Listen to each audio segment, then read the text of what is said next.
Hey everyone, it's Micah Fragrance back at it again with another video. Today I'm ranking all my Jean Paul Gaultier colognes from worst to best.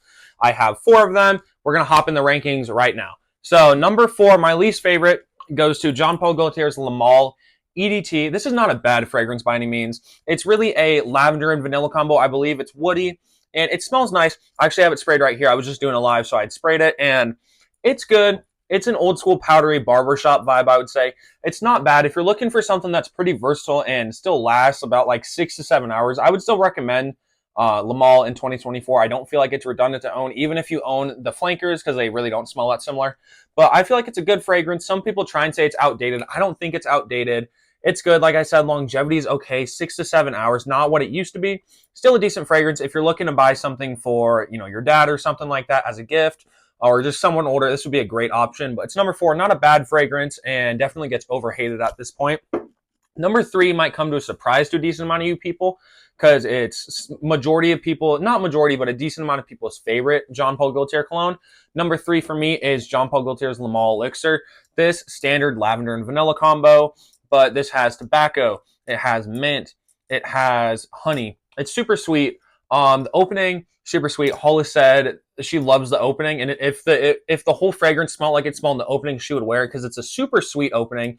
If you don't like sweet fragrances, stay away. I know I've said sweet like 6 times, but it's because it's a very sweet fragrance. If you don't like it, don't get it. Some people say it gives them a headache. I think it's good.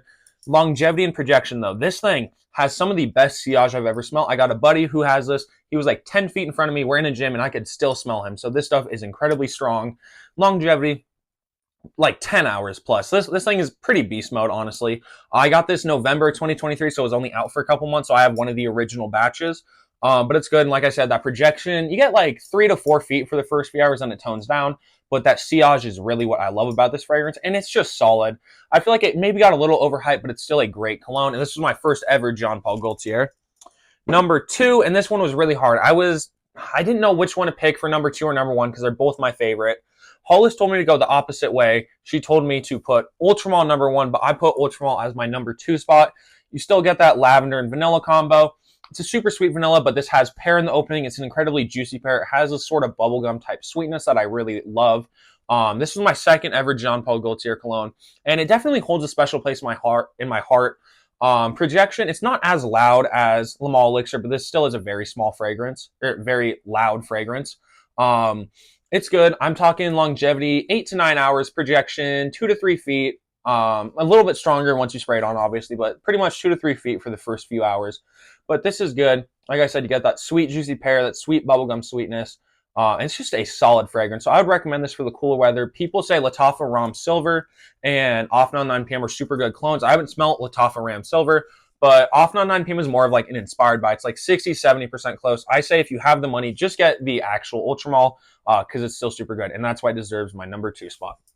And number 1, my number 1 spot is Jean Paul Gaultier's Beau EDT. I just love this blend. Simple 3-note breakdown. Top notes bergamot, middle notes of coconut, and base notes of tonka bean.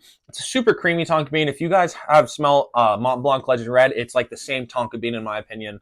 But this stuff is super good. It's a really nice tropical vibe. I did put this on my date night cologne video because I thought it was just a super good date night video, or a date night cologne. If you're in the warmer weather, that's when I would really wear this. It's pretty versatile. You can wear it all year round, but it's going to be super good for the summer. Gives it a really nice tropical vibe. My batch is strong. I get like 7 to 8 hours longevity, projection to 2 to 3 feet. This stuff is a compliment monster too.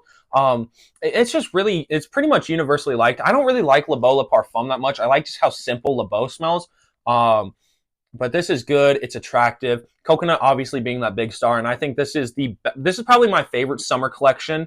This is my favorite summer cologne in my collection. The only ones I can think that maybe are on par with this, Versace Dylan Blue, Acqua di Gio Profondo, and I would still throw Blue Jeans there. But this is probably my favorite summer fragrance in my collection and my favorite Jean Paul Gaultier. So let me know, what do you guys think on my list? I'll put it up. Number 1, number 2, number 3, and number 4. Let me know in the comments below. Do you guys agree, disagree with my list? If your guys' list is completely different, even if you have one thing off, let me know what your guys' list would be between these 4 or whatever Jean Paul Gaultiers you have. Put your guys' thoughts down in the comments below. I'm excited to see it, but thank you all for watching. Everyone stay safe, and I'll see you all in the next video.